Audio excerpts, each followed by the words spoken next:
Class 11th का chapter है motion in a straight line और एक्सरसाइज सॉल्यूशन है, जिसमें एक्सरसाइज सॉल्यूशन में क्वेश्चन 1 से लेकर और 10 तक सॉल्व कर चुके हैं। अब फिजिक्स का है, क्वेश्चन नंबर 11 को सॉल्व करना है। ठीक है, तो 11 में क्वेश्चन में दिया हुआ है क्या, इन एक्सरसाइज 2.9 एंड 2.10, यानी एक्सरसाइज करने का मतलब क्वेश्चन है। ठीक है, 9 और 10 पहले ही सॉल्व कर चुके हैं। तो कहना है we have carefully distinguish between average speed and average velocity, यानी हम लोग पहले ही है ना सब एवरेज स्पीड और एवरेज वेलोसिटी के बारे में पढ़ चुके हैं।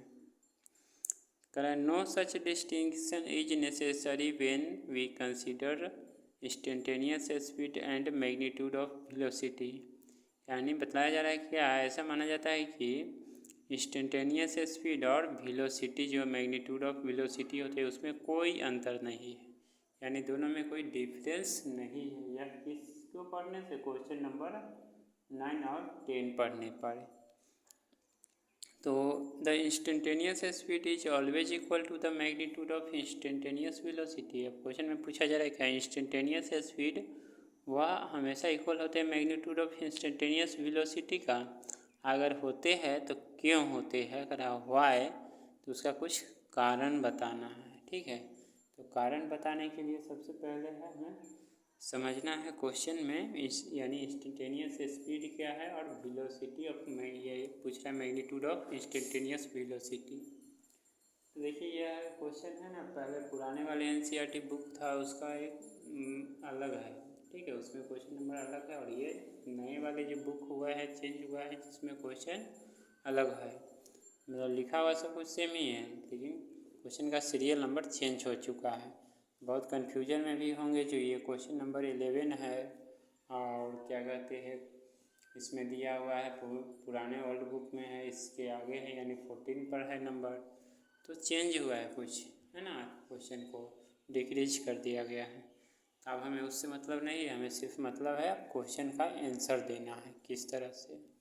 ठीक है, तो क्वेश्चन का आंसर देने के लिए हम जानते हैं, डिफिनीशन में पढ़ चुके हैं थ्योरी में, जो इंस्टेंटेनियस वेलोसिटी जो होते हैं ना उसे डिफाइन की जाती है।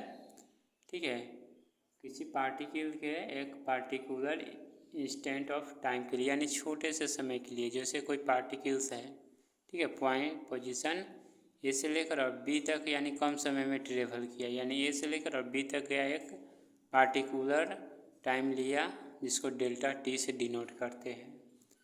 ठीक है, तो डेल्टा टी से डिनोट किया गया तो सेम मतलब टाइम में सेम ट्रेवल किया, डिस्टेंस हुआ हो गया किसका, तो इंस्टेंटेनियस वेलोसिटी का, यानी इंस्टेंटेनियस वेलोसिटी को लिखते हैं v equal to d x by d t के फॉर्म में।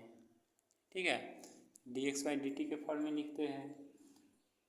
और तो पूछ रहा है स्पीड को, तो स्पीड भी है यानी इंस्टेंटेनियस स्पीड को भी इसी तरह डिफाइन करेंगे, तो लिख देंगे इसका जो आंसर होगा मेन तौर पे, सॉल्यूशन जो है इसका आंसर बनेगा वो लिख देंगे इंस्टेंटेनियस वेलोसिटी, यानी इसमें आधा आंसर जो है क्वेश्चन में ही है। ठीक है, तो instantaneous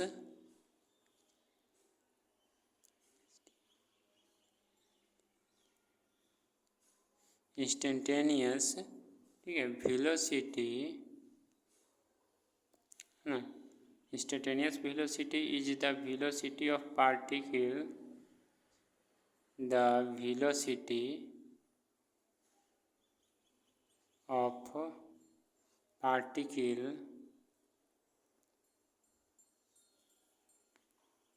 at particular instant of time, defined at a particular instant of time, at particular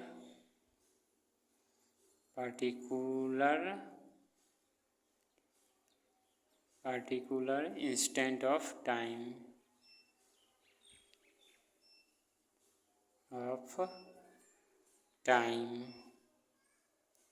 ठीक है, ये हो गया, यानी एक पार्टिकुलर इंस्टेंट ऑफ टाइम यानी कम डिस्टेंस जो है उसका हुआ है एक, और कम समय में हुआ है।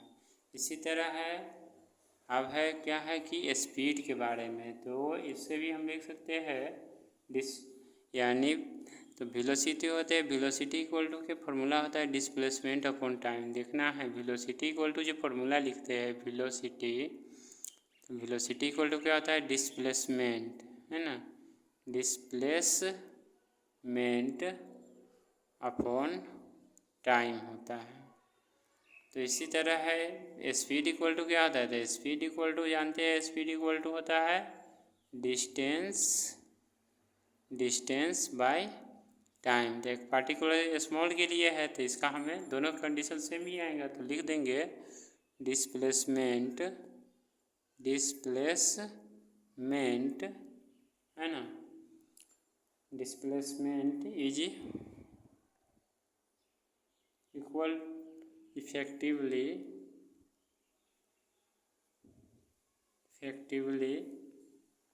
equal to the distance traveled by particle equal to distance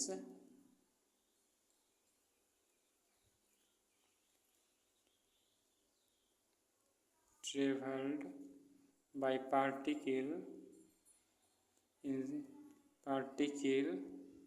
in same interval of time. तो ये हो गया, किसका हो गया, डिस्टेंस और डिस्प्लेसमेंट से रिलेटेड, तो दोनों में सेम हो गया कंडीशन। तो ये हमें वाई पूछ रहा है क्वेश्चन में, रीजन दे दिए। अब है क्वेश्चन नंबर जानना हमें 12 का, ठीक है, 11th हो चुका है, 12 में देखिए कह रहा है क्या, ग्राफ को देख कर बताने के लिए, है ना, और ये बनाया हुआ ग्राफ है और बुक में सेम इसी तरह मिलेंगे फिगर। कह रहा है look at the graph A to D, यानी ग्राफ A से लेकर और D तक देखना है, यहाँ पर देखिए, है ना, ABCD तक ग्राफ दिया हुआ है और फिगर है 10 है 2.10। कह रहा है carefully and states with reasons which of this can not possibly represents one dimensional motions of a particles, यानी इसे कह रहा है सावधानी पूर्वक को पढ़कर, ठीक है, एकदम अच्छी तरह पढ़कर, और फिर है आंसर देना है क्या, ये इस ग्राफ में, यानी 4 ग्राफ दिया हुआ है ABCD, जिसमें वन डायमेंशनल मोशन में कौन है कौन नहीं है, ठीक है, किसका संभव नहीं है। तो सबसे पहले हमें एक एक करके देखना है इस ग्राफ को किस तरह का है। तो यहाँ पर देखते हैं, एक में कुछ कॉज भी लिख देना है। तो यहाँ पर देख रहे हैं क्या है, यह वन डायमेंशनल मोशन जानते हैं यह किस प्रकार होते हैं, तो इस तरह के एक्स एक्सिस पर चला गया, यह वन डायमेंशनल मोशन हो गया, या सिंपल इस तरह से गया, यानी ऐसे जाए या नीचे की तरफ आए, ठीक है, लेफ़्ट टू राइट जाए, वह वन डायमेंशनल मोशन होता है। तो सबसे पहले यहाँ पर यही देख रहे हैं, ये जो कंडीशन है यह क्या है, वन डायमेंशनल मोशन में है ही नहीं, एक्स एक्सिस को भी किया आगे, वाई एक्सिस को भी, तो यह जो हो गया 2 डायमेंशनल मोशन में, तो नॉट पॉसिबल, 2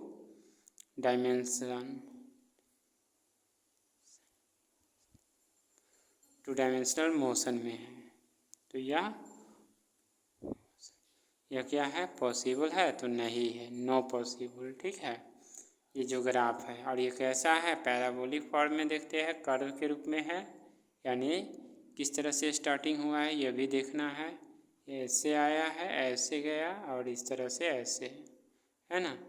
फिर है यहाँ पर देख रहे हैं ये अलग हो रहा है, फिर इसको भी देख रहे हैं, सेकंड वाले ग्राफ को भी देख रहे हैं, तो यह क्या हुआ है, यानी एक्स एक्सिस और वाई एक्सिस दोनों को ले रहा है, तो यह भी क्या है 2 डायमेंशन फॉर्म में है, सेकंड भी है 2 डायमेंशन फॉर्म में है, 2 डायमेंशनल, तो यह भी क्या है नॉट पॉसिबल है, इसका भी हो जाएगा नो होगा, ठीक है। यानी देख रहे हैं यहाँ पर किस तरह से इसका स्टार्टिंग हुआ है, ऐसे डायरेक्शन जो यहाँ से स्टार्टिंग किया है इस तरह से, या इधर से आए तो ऐसे करके, ऐसे एरो देखिए, एरो इस तरह से बना हुआ है, तो ऐसे स्टार्ट हुआ, ऐसे चला गया, पूरी कर्व के रूप में है ना। तो कर्व के रूप में है, क्लोज है, तो ये भी नहीं होगा वन डायमेंशन।